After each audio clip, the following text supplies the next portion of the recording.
الحمد لله رب العالمين والصلاة والسلام على رسوله الكريم وعلى آله وصحبه أجمعين وأشهد أن لا إله إلا الله وأشهد أن محمدا عبده ورسوله.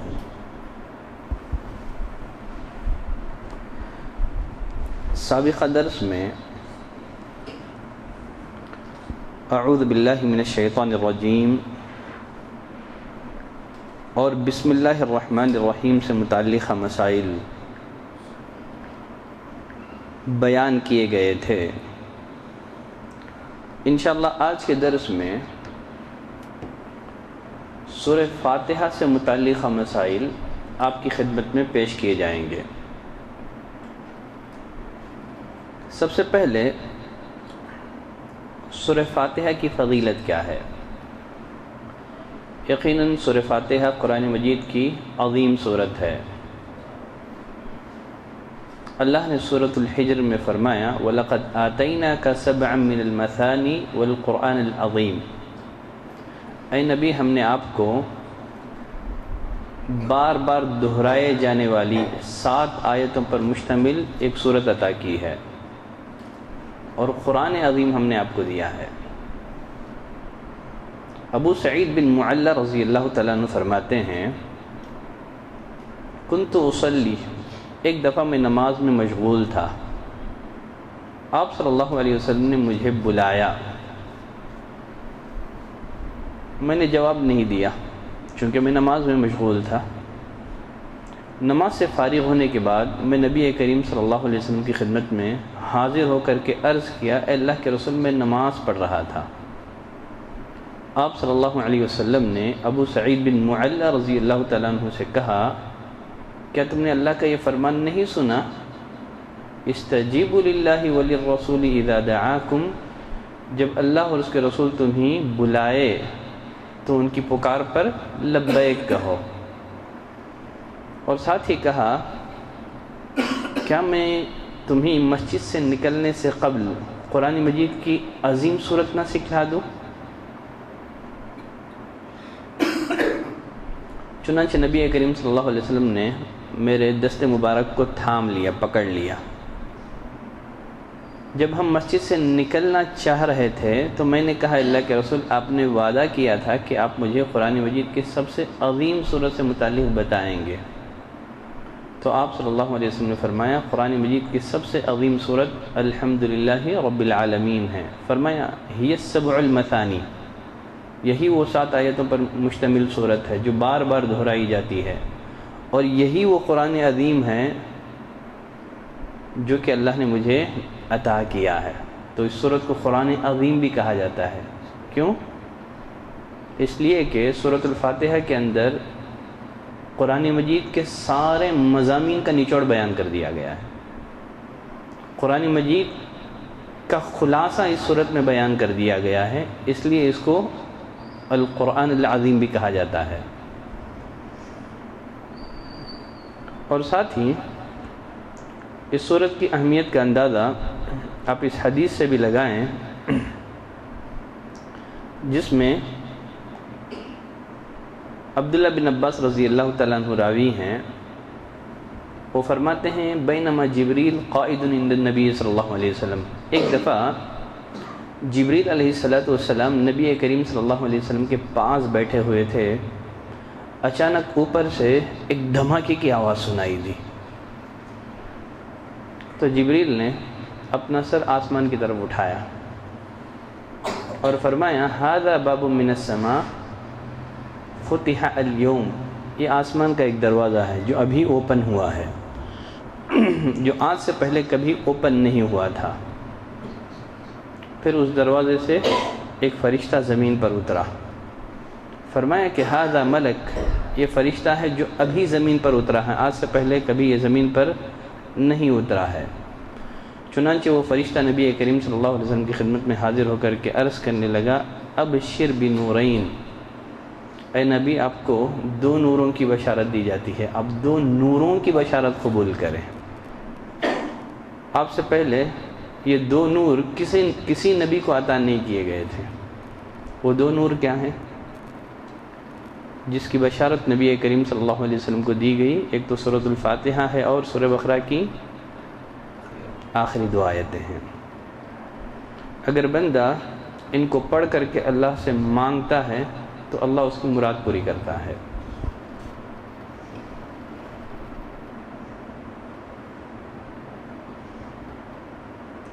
اس صورت کی اہمیت کا اندازہ آپ اس بات سے بھی لگائیں، نبی کریم صلی اللہ علیہ وسلم اللہ سے روایت کرتے ہیں، یعنی حدیث قدسی ہے یہ۔ اللہ فرماتا ہے قسمت الصلاۃ بینی و بین عبدی نصفین، میں نے نماز کو میرے اور میرے بندے کے درمیان آدھا آدھا تقسیم کر دیا ہے۔ نماز سے مراد کیا ہے یہاں؟ سورۃ الفاتحہ ہے۔ تو سورۃ الفاتحہ کو نماز سے تعبیر کیا گیا ہے، گویا سورۃ الفاتحہ نماز کا ایک اہم ترین رکن ہے۔ سورۃ الفاتحہ کو ہی نماز سے تعبیر کر دیا گیا۔ اللہ فرماتا ہے کہ میں نے نماز کو میرے اور میرے بندے کے درمیان آدھا آدھا تقسیم کر دیا ہے۔ میرے بندے کے لیے وہ ہے جو مجھ سے مانگے گا، سوال کرے گا۔ جب بندہ الحمدللہ رب العالمین کہتا ہے تو اللہ فرماتا ہے کہ حامدنی عبدی، میرے بندے نے میری تعریف کی۔ جب الرحمن الرحیم پڑھتا ہے تو اللہ فرماتا ہے اثنى علی عبدی، پھر سے میرے بندے نے میری ثنا کی، میری تعریف کی۔ جب مالک یوم الدین پڑھتا ہے تو اللہ فرماتا ہے میرے بندے نے میری بزرگی بیان کی۔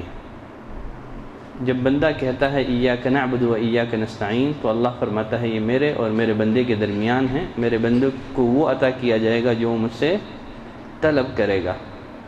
جب بندہ اہدنا الصراط المستقیم صراط الذین انعمت علیہم غیر المغضوب علیہم ولا الضالین پڑھتا ہے تو اللہ فرماتا ہے یہ میرے بندے کے لیے ہے اور میرے بندے نے مجھ سے جو مانگا وہ اسے عطا کر دیا گیا۔ تو بڑی اہم ترین صورت ہے، اس کے فضائل بے شمار ہیں۔ کچھ حدیثیں میں نے آپ کی خدمت میں پیش کر دی ہیں۔ سورۃ الفاتحہ نماز کے ارکان میں سے ایک اہم ترین رکن ہے۔ اکیلے نماز پڑھنے والے کے لیے سورۃ الفاتحہ کی قرأت نماز کا اہم ترین رکن ہے۔ امام کے لیے سورۃ الفاتحہ کی قرأت نماز کا ایک اہم ترین رکن ہے، اس میں اختلاف نہیں ہے۔ امام کے لیے اور منفرد کے لیے، اکیلے نماز پڑھنے والے کے لیے سورۃ فاتحہ کی قرأت ضروری ہے، واجب ہے، نماز کا ایک اہم ترین رکن ہے، اس بارے میں امت میں اختلاف نہیں ہے، سوائے جنازے کی نماز کے۔ احناف کے نزدیک جنازے کی نماز میں سورۃ الفاتحہ نہیں ہے۔ صحیح بات یہ ہے جنازے کی نماز میں بھی سورۃ الفاتحہ پڑھی جائے گی۔ طلحہ بن عبداللہ الانصاری فرماتے ہیں صلیت خلف ابن عباس رضی اللہ عنہما علی جنازہ، میں نے عبداللہ بن عباس رضی اللہ تعالیٰ عنہ کے پیچھے جنازے کی نماز پڑھی۔ فقرأ بفاتحۃ الکتاب، آپ نے سورہ فاتحہ کی تلاوت کی، بلکہ بلند آواز سے تلاوت کی سورہ فاتحہ کی۔ نماز سے فارغ ہونے کے بعد فرمایا لِتَعْلَمُوا أَنَّهَا سُنَّةٌ، میں نے سورہ فاتحہ کی بلند تلاوت اس لیے کی ہے تاکہ تم کو پتہ چلے کہ یہ بھی سنت ہے، یہ بھی سنت ہے۔ اور پھر اسی طرح ابو امامہ الباہلی رضی اللہ تعالیٰ عنہ فرماتے ہیں، سنن نسائی کی روایت ہے، شیخ البانی رحمۃ اللہ علیہ نے صحیح قرار دیا ہے، السنۃ فی الصلاۃ علی الجنازہ، جنازے کی نماز میں سنت یہ ہے۔ جب صحابی کہیں سنت ہے تو اس سے مراد کیا ہوگا؟ نبی کی سنت ہی مراد ہوگی۔ جب صحابی کسی عمل سے متعلق کہیں کہ سنت ہے تو یہاں سنت سے مراد نبی کی سنت اور نبی کا طریقہ ہی مراد ہوتا ہے۔ تو ابو امامہ الباہلی فرماتے ہیں السنۃ فی الصلاۃ علی الجنازہ، جنازے کی نماز میں سنت یہ ہے کہ ان یقرأ فی التکبیرۃ الاولی، تکبیر اولیٰ کے بعد آہستہ سے سورہ فاتحہ کی تلاوت کی جائے گی، پھر 3 تکبیرات اور آخری میں سلام۔ شیخ صالح عثیمین رحمۃ اللہ علیہ سے جب اس بارے میں سوال پوچھا گیا تو وہ فرماتے ہیں والفاتحۃ فی صلاۃ الجنازۃ رکن، جنازے کی نماز میں بھی سورہ فاتحہ پڑھنا رکن ہے، یہ رکن ہے، اس کے بغیر نماز نہیں ہوتی ہے۔ کیوں؟ نبی کریم صلی اللہ علیہ وسلم کی اس حدیث کی بنا پر ہے جس میں آپ نے فرمایا لا صلاۃ لمن لم یقرأ بفاتحۃ الکتاب، سورہ فاتحہ نہ پڑھنے والے کی نماز نہیں ہوتی ہے۔ اور یقیناً جنازے کی نماز یہ بھی کیا ہے؟ جنازے کی نماز یہ بھی نماز ہی ہے، یہ جنازے کی نماز ہی ہے، اور آپ کا فرمان عام ہے جو ہر نماز کو شامل ہے، اور یہ جنازے کی نماز کو بھی شامل ہے۔ اور اسی بنا پر عبداللہ بن عباس رضی اللہ تعالیٰ عنہ بآواز بلند سورہ فاتحہ کی تلاوت فرمایا کرتے تھے، اور پھر کہتے جان لو کہ یہ نبی کریم صلی اللہ علیہ وسلم کی سنت ہے۔ امام کے لیے، منفرد کے لیے اختلاف نہیں ہے سوائے جنازے کی نماز کو لے کر کے۔ رہا معاملہ ماموم کے لیے، مقتدی کے لیے، مقتدی کے لیے سورۃ الفاتحہ کی تلاوت ضروری ہے یا نہیں ہے؟ مقتدی امام کے پیچھے ماموم سورۃ فاتحہ کی تلاوت کرے گا کہ نہیں کرے گا، اس مسئلے میں اہل علم کے 3 مشہور قول ہیں۔ اہل علم کے 3 مشہور قول ہیں۔ پہلا قول ہے کہ ماموم کے لیے سورۃ فاتحہ کی قراءت مشروع نہیں ہے، نہ سری نماز میں نہ جہری نماز میں۔ ایک ان کا قول ہے اہل الرائے، اس میں امام ابو حنیفہ رحمۃ اللہ علیہ آ جاتے ہیں۔ جب اہل الرائے کہا جاتا ہے اہل الحدیث کے مقابلے میں، تو اسے مخاطب امام ابو حنیفہ رحمۃ اللہ علیہ اور ان کے متبعین ہوتے ہیں۔ تو ان کے نزدیک سورۃ فاتحہ ماموم کے لیے مشروع ہی نہیں ہے، نہ سری نماز میں نہ جہری نماز میں۔ کسی نماز میں ماموم امام کے پیچھے سورۃ فاتحہ کی تلاوت نہیں کرے گا۔ دوسرا قول یہ ہے ماموم سری نمازوں میں تو سورۃ فاتحہ کی تلاوت کرے گا۔ سری نماز میں ماموم کے لیے، مقتدی کے لیے سورۃ الفاتحہ کی قراءت واجب ہے، لیکن جہری نماز میں واجب نہیں ہے، جہری نماز میں واجب نہیں ہے۔ شیخ الاسلام ابن تیمیہ رحمۃ اللہ علیہ نے اسی قول کو اختیار کیا ہے کہ جہری نماز میں واجب نہیں ہے۔ اگر امام بآواز بلند سورۃ فاتحہ کی تلاوت کرے، اگر مقتدی سننے پر بھی اکتفا کرے تو نماز ہو جائے گی، تب ایسی صورت میں واجب نہیں ہے اس کے لیے۔ شیخ صالح فوزان رحمۃ اللہ علیہ نے بھی اسی قول کی تائید کی ہے۔ اس کے علاوہ اہل علم کا ایک طبقہ، ان کا میلان اسی قول کی طرف ہے کہ جہری نماز میں واجب نہیں ہے۔ ہاں، اگر امام کی آواز ماموم تک نہیں پہنچ پا رہی ہے، امام کی آواز ماموم تک نہیں پہنچ پا رہی ہے، تب وہ جہری نماز میں بھی سورۃ فاتحہ کی تلاوت کرے گا۔ اگر سن رہا ہے تو پھر اس کے حق میں ضروری نہیں ہے۔ ایک دوسرا قول ہے۔ تیسرا قول یہ ہے سورۃ فاتحہ کی قراءت امام کے حق میں بھی، ماموم کے حق میں بھی، نماز کی ہر رکعت میں بھی، چاہے وہ سری ہو کہ جہری ہو، واجب ہے۔ یہی قول انشاءاللہ راجح ہے، یہی قول راجح ہے، کیونکہ نبی کریم صلی اللہ علیہ وسلم نے فرمایا لا صلاۃ لمن لم یقرأ بفاتحۃ الکتاب، سورۃ فاتحہ پڑھے بغیر نماز نہیں ہوتی ہے۔ صحیح مسلم کی روایت ہے، ابو ہریرہ رضی اللہ تعالیٰ عنہ راوی ہیں، وہ فرماتے ہیں کل صلاۃ لا یقرأ فیہا بأم القرآن، ہر نماز جس میں سورۃ فاتحہ نہ پڑھا جائے فہی خداج، فہی خداج، فہی خداج، کہا کہ ایسی نماز نامکمل ہے، ایسی نماز ناقص ہے، کمپلیٹ نہیں ہے، ایسی نماز نامکمل ہے، ناقص ہے۔ 3 دفعہ نبی اکرم صلی اللہ علیہ وسلم نے یہ بات بیان کی، کل صلاۃ لا یقرأ فیہا بأم القرآن فہی خداج، فہی خداج، فہی خداج۔ ابو ہریرہ رضی اللہ تعالیٰ عنہ چونکہ اس حدیث کے راوی ہیں، ان سے پوچھا گیا، صحیح مسلم کی روایت ہے، اِنَّا نَكُونُ وَرَاءَ الْإِمَامِ، ہم امام کے پیچھے ہوتے ہیں تب کیا کریں؟ کہا اقرأ بها فی نفسک، امام کے پیچھے ہوا تو کیا ہوا، آہستہ سے پڑھ لو، جی میں پڑھ لو۔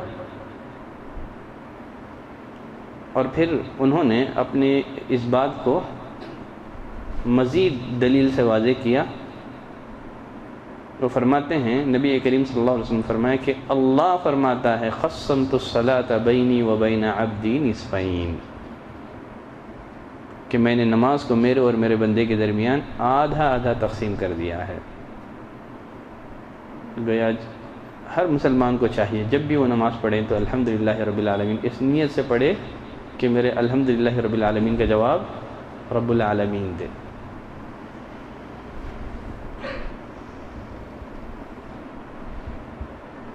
عبادہ بن صامت رضی اللہ تعالیٰ عنہ کی ایک روایت ہے، اس کی تحسین اور تضعیف میں اختلاف ہے۔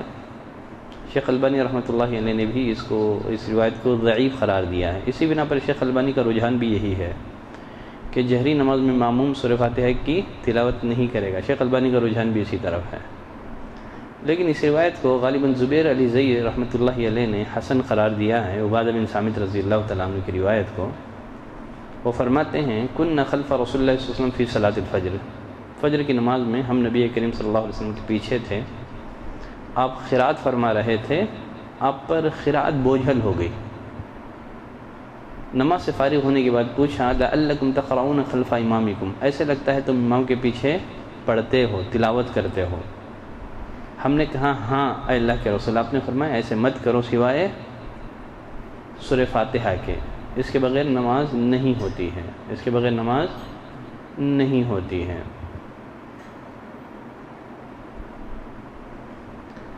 بقیہ جیسے میں نے کہا اس مسئلے میں 3 قول ہیں۔ احناف کا جو قول ہے یقیناً وہ قول بے بنیاد ہے، وہ باطل ہے۔ وہ قرآن مجید کی آیت سے انہوں نے استدلال کیا ہے جس میں اللہ نے فرمایا وَإِذَا قُرِئَ الْقُرْآنُ فَاسْتَمِعُوا لَهُ وَأَنصِتُوا، جب قرآن کی تلاوت کی جائے غور سے سنو، خاموش رہو، شاید کہ تم پر رحم کیا جائے۔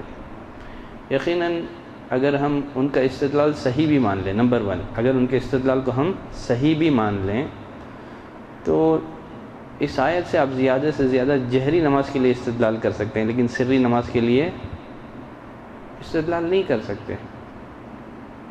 جہری نماز کے لیے استدلال ایک حد تک درست ہے، لیکن سری نماز میں استدلال کیسے کریں گے آپ اس آیت سے؟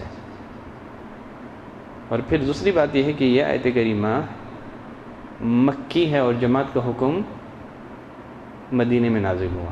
یہ آیت کریمہ مکی ہے، مکے میں نازل ہوا یہ آیت کریمہ، اور جماعت کا حکم مدینے میں دیا گیا۔ اور تیسری بات یہ ہے کہ قرآن مجید کی یہ آیت کریمہ قرآن ہی کی اور ایک آیت کریمہ سے ٹکراتی ہے، ظاہری تعارض ہے، حقیقی تعارض نہیں ہے، جس میں اللہ نے فرمایا فَقْرَؤُوا مَا تَيَسَّرَ مِنَ الْقُرْآنِ، سورۃ المزمل کی آیت جس میں اللہ نے فرمایا جو قرآن تمہیں یاد ہے بآسانی نماز میں اس کو پڑھ لو، تو وہاں اللہ نے پڑھنے کا حکم دیا ہے فَقْرَؤُوا مَا تَيَسَّرَ مِنَ الْقُرْآنِ۔ تو جب آپ قرآن کی ایک آیت سے استدلال کر رہے ہیں اور دوسری آیت میں پڑھنے کا ثبوت مل رہا ہے، تو پھر اب ان آیتوں کو سمجھنے کے لیے ہم کو حدیثوں کا سہارا لینا پڑے گا۔ دیکھا جائے گا کہ نبی کریم صلی اللہ علیہ وسلم نے ان آیتوں کا معنی اور مفہوم کیسے سمجھا ہے، صحابہ نے کیسے سمجھا ہے، اور سلف میں زیادہ رجحان کس کی طرف تھا، پھر دلیل کی طرف رجوع کیا جائے گا، دلیل کی طرف رجوع کیا جائے گا۔ خیر یہ مسئلہ بہت زیادہ اختلافی ہے، اہل علم نے طرفین سے اس موضوع پر بہت کچھ لکھا گیا ہے۔ یہاں ان سب باتوں کو ہم لوگ ذکر نہیں کریں گے۔ اب یہاں ایک مسئلہ یہ رہ جاتا ہے، اگر سورۃ الفاتحہ کی قرات پر ہی اکتفا کر لیا جائے تو کیا نماز ہو جائے گی؟ ظہر کی نماز ہے، ظہر کی نماز میں سورہ فاتحہ کے بعد آپ سورت بھی پڑھتے ہیں، عشاء میں بھی. اگر ضم سورت ملائے بغیر اگر سورۃ الفاتحہ کی تلاوت پر ہی اکتفا کر لیا جائے تو کیا نماز درست ہو جائے گی؟ نماز درست ہوگی کہ نہیں؟ اگر کوئی آدمی صرف سورہ فاتحہ پڑھ لے اس کی نماز درست ہو جائے گی. شیخ ابن باز رحمۃ اللہ علیہ سے سوال کیا گیا، هل تجوز الصلاة بقراءة الفاتحة فقط؟ کیا صرف سورہ فاتحہ پڑھ کر نماز ہم پڑھ سکتے ہیں صرف سورہ فاتحہ کے ساتھ؟ کہا کہ نعم، ہاں، اگر صرف سورہ فاتحہ پڑھ لیا جائے نماز میں، پانچوں نماز میں، نماز درست ہو جائے گی. اس لیے کہ سورہ فاتحہ تو یہ رکن ہے نماز کا. وما زاد علیہا، سورہ فاتحہ کے علاوہ سورتیں پڑھنا مستحب ہے، لیس بواجب، یہ واجب نہیں ہے. سنت یہ ہے کہ آدمی ظہر، عصر، مغرب، عشاء کی نمازوں میں پہلی 2 رکعتوں میں سورتوں کا اضافہ کر لے اور فجر میں بھی اضافہ کر لے. شیخ صالح عثیمین رحمۃ اللہ علیہ سے بھی جب یہ سوال پوچھا گیا تو انہوں نے وہ بھی یہی جواب دیتے ہوئے فرماتے ہیں، وقراءۃ السورۃ بعد الفاتحہ، سورہ فاتحہ کے بعد سورتوں کا پڑھنا جمہور اہل علم کے قول کی بنا پر سنت ہے، واجب نہیں ہے. اس لیے کہ نماز میں صرف سورہ فاتحہ ہی واجب ہے. صرف سورہ فاتحہ پڑھ لیا جائے تبھی نماز ہو جائے گی. صحیح بخاری اور مسلم کی روایت ہے، ابو ہریرہ رضی اللہ تعالیٰ عنہ فرماتے ہیں، فی کل صلاۃ قراءۃ، ہر نماز میں تو قراءت کی جائے گی. فما اسمعنا النبی صلی اللہ علیہ وسلم اسمعناکم، جو قراءت نبی کریم صلی اللہ علیہ وسلم نے سنائی ہیں ہم تم کو سنائیں گے. یعنی جو آپ نے جہری پڑھی ہے ہم وہ جہری پڑھیں گے، جو سری پڑھی ہے ہم سری پڑھیں گے. ومن قرأ بأم الکتاب فقد اجزأت عنہ، اگر کوئی سورہ فاتحہ پڑھ لے بس اس کی نماز ہو جائے گی. ومن زاد فهو افضل، سورہ فاتحہ کے ساتھ اور سورتوں کو ملا لے تو افضل ہے. تو عبداللہ بن عباس رضی اللہ، ابو ہریرہ رضی اللہ تعالیٰ عنہ کا بھی اس مسئلے میں واضح موقف ہے. تو یہاں اور ایک مسئلہ یہ بھی مستنبط ہوا کہ اگر کوئی آدمی سورہ فاتحہ کے بعد عمدن ہو یا بھولے سے ہو سورت شامل نہ کریں تو اس کی نماز ہو جاتی ہے. تو اس کو سجدے سہو کرنے کی ضرورت، جب مستحب ہوا تو ضرورت نہیں ہے. پھر بھی اگر کسی کی عادت ہے سورت پڑھنے کی، جیسے لاسٹ درس میں بتا چکا ہوں، اگر کسی کو سورت پڑھنے کی عادت تھی، ہمیشہ پڑھتا آ رہا تھا، کسی دن بھولے سے نہیں پڑھ سکا، تو چاہے تو وہ بھی سجدہ سہو کر سکتا ہے. لیکن اگر کوئی واجب چھوٹ جائے تو کرنا ہی ہے، مستحب چھوٹ جائے تو اسے اختیار ہے، وہاں سجدہ سہو مستحب ہوگا. یہ تو ہو گیا سورہ فاتحہ سے متعلق. اب یہاں ایک مسئلہ یہ رہ جاتا ہے، وہ یہ ہے کیا سورہ فاتحہ کے بعد آمین آہستہ سے کہا جائے گا کہ بالجہر کہا جائے گا؟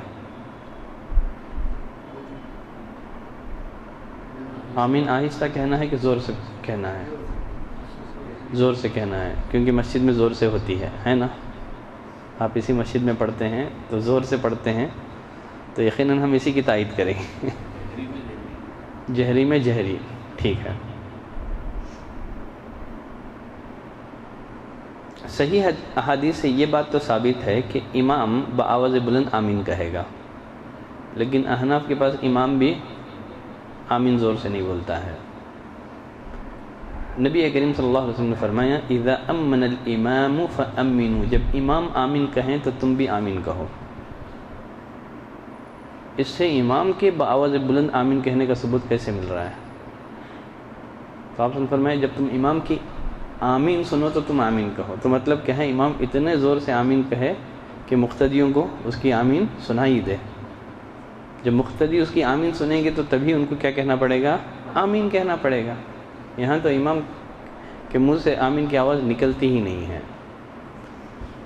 امام نسائی رحمۃ اللہ علیہ نے اسی حدیث سے استدلال کیا ہے۔ وائل بن حجر رضی اللہ تعالیٰ عنہ فرماتے ہیں سمعت النبی صلی اللہ علیہ وسلم قرأ غیر المغضوب علیہم ولا الضالین، غیر المغضوب علیہم ولا الضالین، میں نے نبی کریم صلی اللہ علیہ وسلم کو غیر المغضوب علیہم ولا الضالین پڑھتے ہوئے سنا تو آپ نے آمین کہا، ومد بها صوتہ، اور آپ نے اپنی آواز کو بلند کی، کھینچا، آپ نے کھینچ کر کے آپ نے آمین کہا۔ مد کے معنی ہوتے ہیں آواز کو کھینچنا، بلند کرنا۔ یہ تو ہو گیا امام کا معاملہ۔ بقیہ ماموم کا معاملہ، امام ابو حنیفہ کے نزدیک آمین بالسر ہے، بالجہر نہیں ہے، لیکن صحیح بات یہ ہے کہ ماموم بھی آمین بالسر نہیں ہے بلکہ بالجہر کہے گا۔ سنن نبی داؤد کی روایت ہے، ابو ہریرہ رضی اللہ تعالیٰ عنہ فرماتے ہیں ترک الناس التأمین، لوگوں نے آمین چھوڑ دیا ہے، امام نے نہیں کہا بلکہ لوگوں نے آمین کہنا چھوڑ دیا ہے۔ حالانکہ رسول اللہ صلی اللہ علیہ وسلم جب غیر المغضوب علیہم ولا الضالین پڑھتے تو آمین کہتے رفع صوتہ، آپ اپنی آواز کو بلند کر دیا کرتے تھے۔ صلوا کما رأیتمونی اصلی، فرمایا نماز ایسے پڑھو جیسے تم نے مجھے پڑھتے ہوئے دیکھا ہے۔ بیہقی میں اور ابن حبان میں مشہور تابعی عطا وہ فرماتے ہیں رحمۃ اللہ علیہ ادرکت 200 من الصحابہ، 200 صحابہ سے میری ملاقات ہے۔ کتنے؟ 200 صحابہ کو میں نے پایا، وہ 200 کے 200 صحابہ اذا قال الامام ولا الضالین، جب امام ولا الضالین کہتا رفعوا اصواتهم بآمین، بلند آواز سے آمین کہتے تھے۔ 200 صحابہ کا عمل۔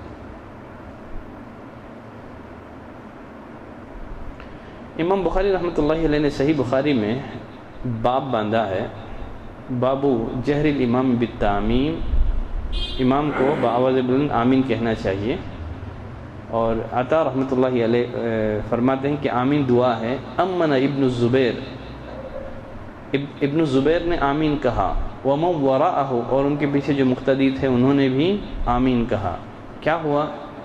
حتی ان للمسجد للجہ، آواز اتنی بلند تھی کہ ان کی آمین کی آواز سے مسجد گونج اٹھی۔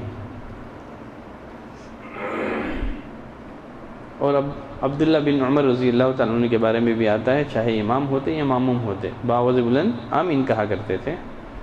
اور انس بن مالک رضی اللہ تعالیٰ عنہ فرماتے ہیں نبی کریم صلی اللہ علیہ وسلم نے فرمایا ان الیہود لیحسدونکم علی السلام والتعمین، یہودیوں کو تمہاری 2 باتوں سے بڑی جلن ہے، یہودیوں کو 2 باتوں سے بہت حسد ہے۔ وہ 2 باتیں کون سی ہیں؟ سلام اور آمین، تمہارا سلام اور آمین کہنا۔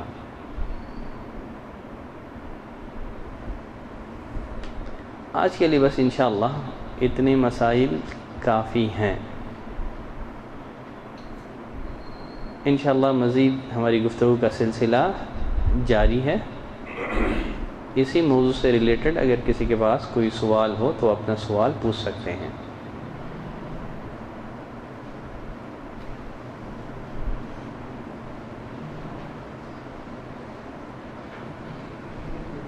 نہیں ہے تو بہت اچھا ہے۔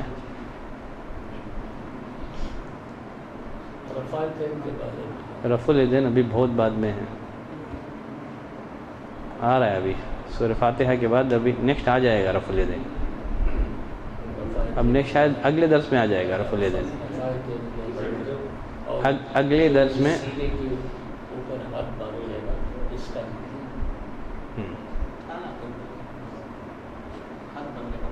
ہو گیا پورا، اب رفع الیدین پہ آپ آؤ، اگلے درس میں خواتین کے لیے جائز ہے، مردوں کے ہو گیا، اس پر ہو گیا میرا درس، کیا مرد اور عورت کی نماز میں فرق ہے، اس پر درس ہو گیا میرا، یوٹیوب میں ہے آپ